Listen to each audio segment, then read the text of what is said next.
started with our Star Spangled Banner, followed by the pledge. Flags out, thank you.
Everybody has a handout, right, Randy? Everybody should have a handout. I know you know the song. Mr. President? Nope. Okay. You know, you all know the song. You know that I never do anything to standard, so we will be singing both verses today. So first, we're going to do our secular song, Take Me Out to the Ball Game. Hey, Tigers are playing. Tigers are winning, right? That's right. So we got one word to change. If they get COVID, it's the shame. It's a shame. For it's 1, 2, 3 straight. Okay, one word to change. COVID. Okay, here we go. Take me out to the ball game. Take me out with the crowd. Buy me some peanuts and Cracker Jacks. I don't care if I ever get back, for it's root for the home team. If they don't get COVID, it's a shame. For it's 1, 2, 3 strikes, you're out at the old ball game. All right. Great job. I think Friday they get to play again. They had to give up on the Cardinals. Okay, R-O-T-A-R-Y. You know the song, but generally we never get to the second verse. So we're going to do 2 verses today. Okay?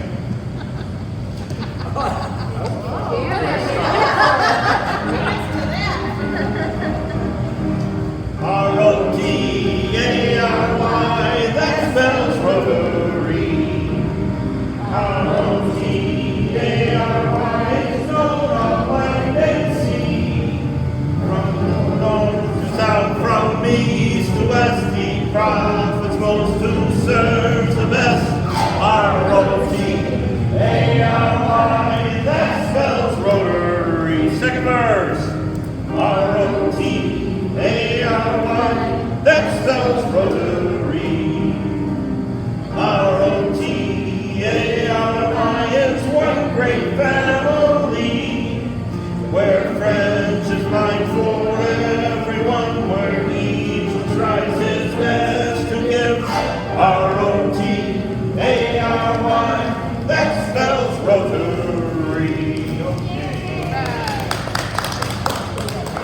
No, Randy, I don't think I've ever sang that second verse.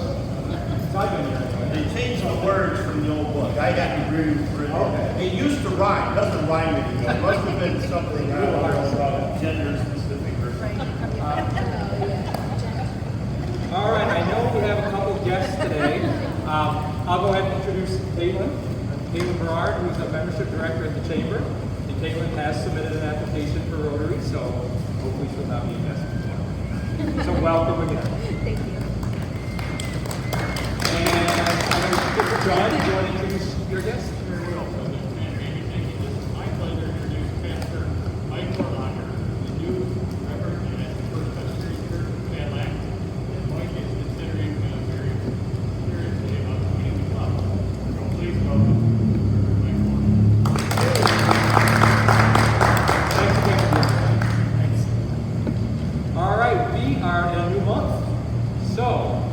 birthdays that we want to celebrate in the month of August?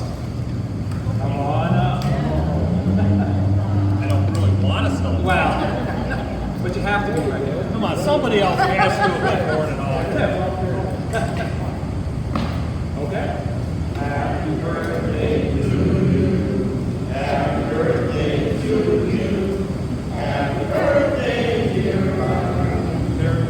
Happy birthday to you. All right. Same thing with anniversaries. Any anniversaries in the month of August. Might as well.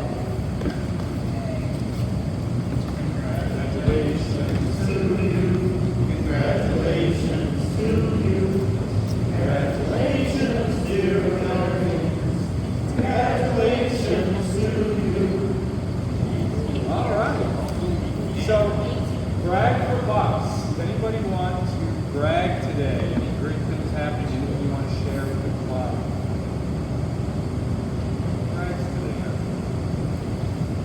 Well, I guess I'll brag. I'll brag that I successfully made it to Maine and back last week. I was telling a few of you I took my in-laws motorhome. That was an experience. About a 22-hour drive each way. And my wife did about 2 hours of that. So it was tiring. So we made it. Any other? If not, I'm going to turn it over to our sergeant who's today.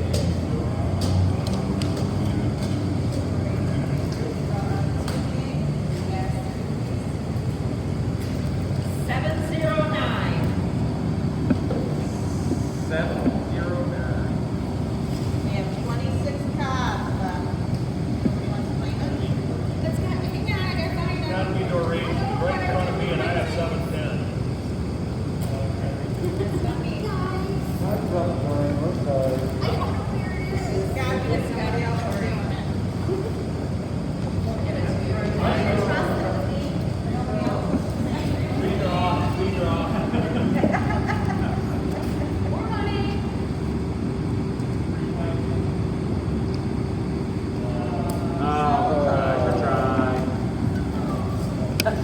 Still available for next time. All right, and fines today are going to be, if you did not vote yesterday, that is a $2 fine. And if you have not responded to Randy's email on whether you want a t-shirt or yet or not, it's $1. Unless you can't remember. Don't give him anything, Renee. That's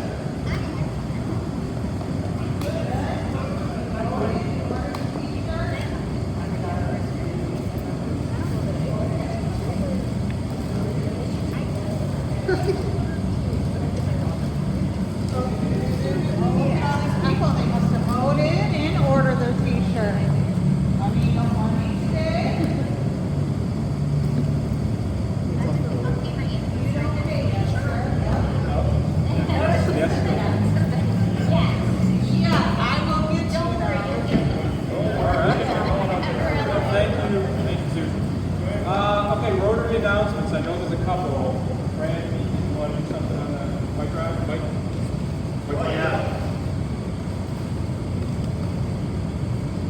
White Pine Ride is still on. We've got a little bit of an issue. We're not really sure. White Pine is a state park, and we do have to go into Osceola County into different zones, so there's still some discussion about if, what kind of numbers we can generate, being here as the start and ending point. We're going to work that out. If there is any issues, we'll probably do something with a virtual ride. But we have quite a few sponsors already, and we could use some more. So, I have packets of information. If you're a business or you know someone who might be willing to be a sponsor, please raise your hand. I'll hand you out a packet. We want to get all our sponsorships in by August 21st, 22nd, so that we can get them posted so they can be on the web and be recognized as sponsors.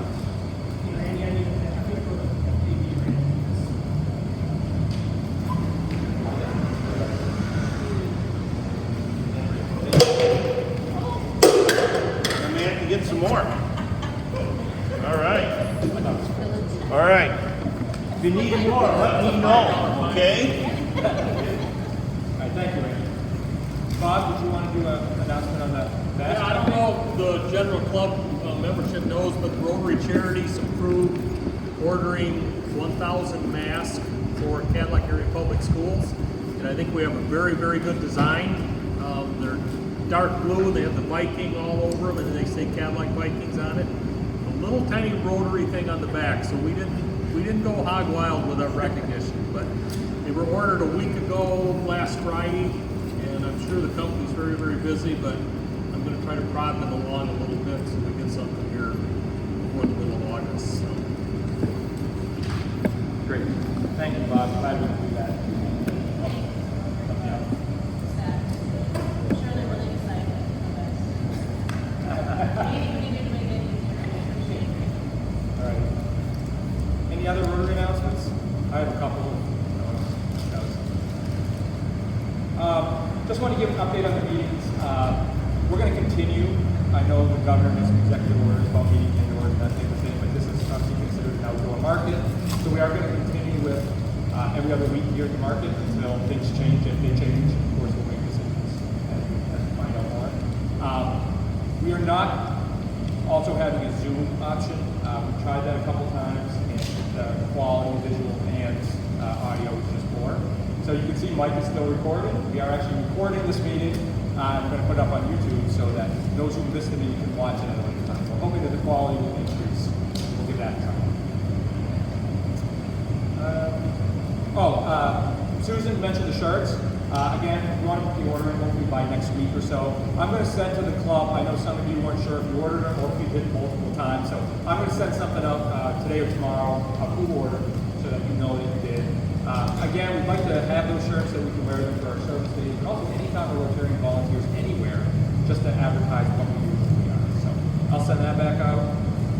And I know 2 weeks ago we had a Paul Hearst Fellowship presentation, and I'm proud to say we have another one today. So for those of you who were here 2 weeks ago, I apologize. You're going to have to hear my short spiel again on the Paul Hearst Fellow, but we do have another one today that I'd like to present before we get to our speaker. So, for those who are unaware, the presentation of the Paul Harris Fellow is the Rotary Foundation way of expressing its appreciation for a substantial contribution to its humanitarian and educational programs. It is named for our founder, Paul Harris, a Chicago lawyer who started Rotary International with 3 business associates in 1905. In order to be honored as a Paul Harris Fellow, someone must contribute sums of at least $1,000 to our foundation's annual fund, Polio Plus, for approved foundation grant. These funds can be used to honor others while being applied to the amazing work that has distinguished our Rotary Foundation as an organization that provides hope, health, and peace around the world. Today I get the privilege of recognizing a new Paul Harris Fellow. In becoming Paul Harris Fellows, they join a remarkable company of persons throughout the world, all recognized for their devotion to the ideal of goodwill, peace, and understanding. So it's a great pleasure that I present this individual with the 3 emblems of appreciation of a Paul Harris Fellow: certificate, medallion, and pin. We congratulate you. We thank you for your commitment to the programs of the Rotary Foundation. So I'm pleased to present James Carnegie with the Paul Harris Fellowship.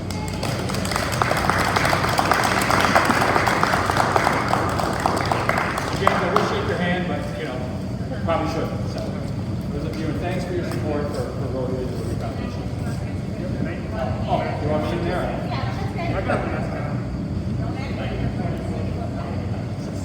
Thank you again. Thank you. Appreciate it.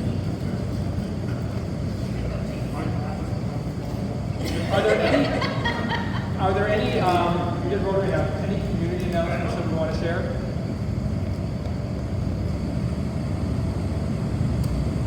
If not, I'm going to turn it over to our speaker today, somebody that I think just about everybody in this room probably knows, Dr. Jim Whalen. And Dr. Whalen, he's been a family doctor in Cadillac for over 27 years. Currently, he's the Chief Medical Officer at Cadillac Hospital and the Medical Director of the Wexford PHO. And today he's going to talk about the FitFix program. So, welcome, Dr. Whalen.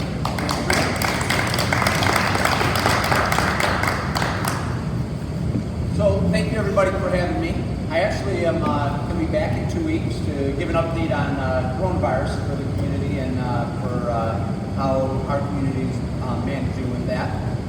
Maybe we'll have a little update from the schools on that too. Who knows? By 2 weeks, if we don't have anything in 2 weeks, we're going to be scrambling, right?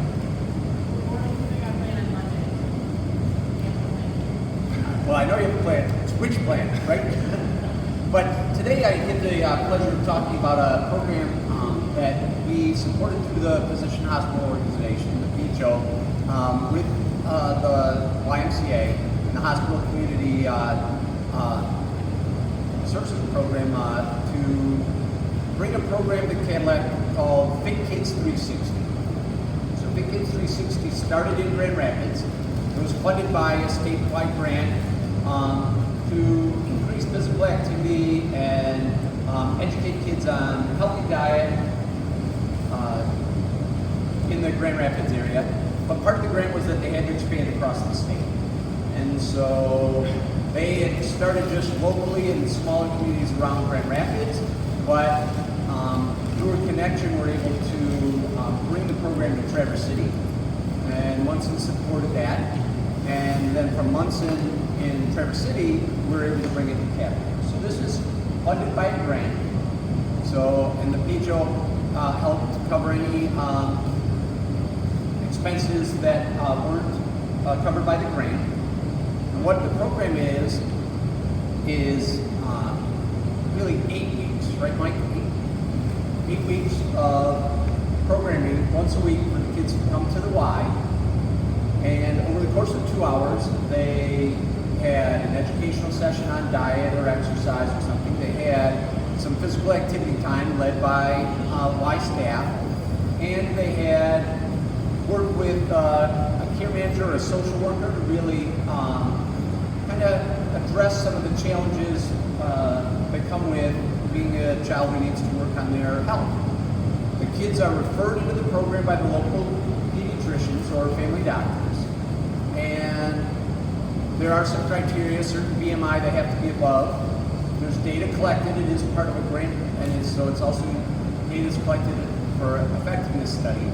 So their BMI beforehand and afterwards is collected, along with surveys on screen time, fruits and vegetables, things like that during their before and their after the program.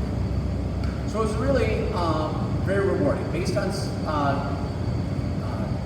space constraints, we could have handled about 20 families. So the other unique thing about it is that it's not just the one child. So you bring your whole family. Because healthy eating isn't just a child's choice. If a family is struggling with their weight, it's often not just the kids who are struggling. That is, the family has learnings to help the whole family be healthy. So siblings can attend and the parents. So we had space for about 20. We had, I think, 14 kids referred for the first program. Of those, 12 committed to coming, and 8 actually showed up for most of the sessions, which compared to the data from Grand Rapids was a pretty good participation. We had 6 families that made all 8 sessions, and this was in the dead of winter. So there were a couple days that probably they should have driven into the YMCA, but they did anyways. And I got to attend most of those sessions. So there was a large number of staff, some Y staff, some from the pediatrics office, some from the PHO.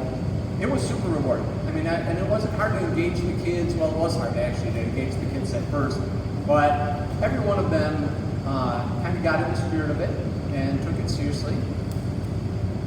The sessions, the physical activity sessions, probably exhausted the adults who were the mentors more than it did the kids because they were pretty active. I don't know if you guys have done, cardio yoga or whatever that was, but after about 3 minutes, I was ready to just lay on the mat and hope that no one noticed. Well, unless I stopped breathing, but the kids, they did way better than I did on those things. But it was great. And so our results from that program really didn't show any significant weight loss, which in 8 weeks we don't really expect to see any significant weight loss. What we did see significant increases were in fruits and vegetables. We had a decrease in unhealthy foods significantly, and we had a significant decrease in screen time, which, I mean, like most kids, These kids were way above average in screen time when they started the program. That certainly is a factor for why they were enrolled. But trying to get them down to 2 hours or less a day in the dead of winter was a challenge, but many of the kids accomplished that for the course of the 8 weeks. We have funding to do additional classes. We just haven't had the opportunity, so we timed it to perfectly correlate with when we couldn't have the classes because of Y shutdown. And we haven't ramped anything back up since then, but we do have funding to go forward with additional classes. And there is a follow-up program for those kids that were enrolled, which we will reach out to them and try and recollect data at the end of the year to compare how they were doing to before they did the program. I don't know really what other things people would be interested in. It's a small number. So when we think, from my perspective, 8 or 12 kids across the whole need in our community, but this is meant to be a rolling opportunity. It's all ages, so they come from, grade school through high school are eligible. Our age groups ranged from probably 2nd to 8th or 9th grade. They're family members, so in addition to those 8 consistent families, we probably had 14 to 16 siblings who participated regularly. I think if I saw the biggest impact, it was in some of the families in terms of what they noted and in terms of what they learned about diet, fast food, what's healthy and what's not healthy food. All those were very educational, I think. The program is meant to kind of have different kids each session. We have funding to do approximately 2 sessions a year, and we intend to do that once life is normal, which hopefully by the winter this year we'll be able to be back to normal.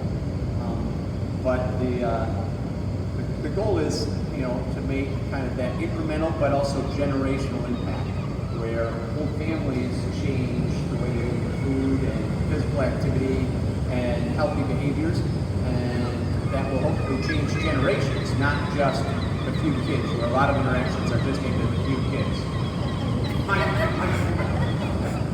That should go right. So that's kind of the quick summary. Certainly any questions anyone has. I know that was quick, but anyone with questions about the program? How far did the kids come from? Like, was it amazing? Yeah, we did have kids from music. We had a kid who came towards Lake City who came to all the sessions. So that one whole family, a pretty good sized family, came from the music area,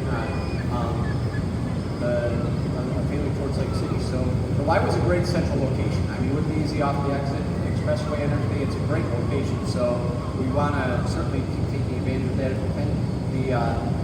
But it's really because our providers have patients from such a huge service area. I think we'll continue to have people from a broader geographical area. Obviously, winter was one of the challenges for that. How many of the families were already members of the Y? And afterwards, do they have any follow-up where they can use the Y? So we did support them in being able to access the Y during the program. I don't really know how many stayed members. Step away from it. I think 0 or 1 were members before, and we may have got 1 membership afterwards. So we gave them like a punch card to come for an activity, like for each week of the program. So not only do physical activity led by the program leaders, but then do it on their own as a family later in the week, trying to create a habit. We did that for 8 weeks. And a lot's happened since then, so I don't remember off the top of my head, but we had a number that kept coming for a while and maybe enrolled in a program. So that's part of the create a habit. So it'd just be interesting to know what the economic factor is, and if exercises, especially in the wintertime, Y being one of the few places you can go, if they can't afford it, is that something that's...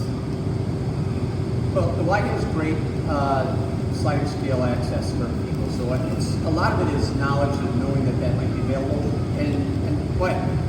So we can look at that a lot of ways. It's really my role in population health, I think we raise a really good question. So, is it cost effective to encourage families to engage in just going to the why? So certainly we would argue it is. So engaging in more regular physical activity, reducing people's BMI, reduces their lifetime cost, healthcare costs by hundreds of thousands of dollars. So as a community, we think in a long-scale population health cost, investing in things like Y memberships would be wise. Healthcare is not really good at financially thinking of how to impact 20 years from now. They're much more about their current premium dollars, and that is something that we as a community have to keep evolving. Certainly in the providers, I think the providers have awareness. I don't think they have the follow-through to really make that effective, but it's a really good thing. It would be worthwhile. I can share one of the kids was a patient of mine. Her family all struggled with healthy diet, exercise, multiple chronic health conditions of the parents. And they did stay members of the Y, and I have seen them all in follow-up. And the participant's older sister has lost about 10% of her body weight in the last 6 months. The participant has not gained any, even though she was like 12, entering just that real growth phase of her life. She has not gained anything. She got taller, so her BMI is improved. And both her parents have not lost any weight, but have shared that they eat much more healthy, that the daughters both do more cooking. They're both teenagers now than they did before, and that they make much healthier choices than they did before when they were cooking. So anecdotally, not hard evidence, one family, but it made a big impression on them.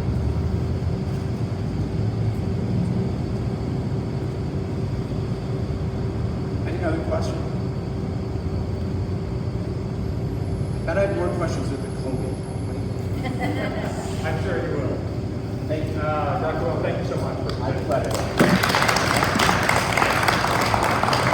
And as Dr. Ware mentioned, he will be back in 2 weeks to talk about give us a COVID update, an education update, all that kind of thing. So thanks for coming. I do want to thank our guest, Caitlin. Thanks for coming again today.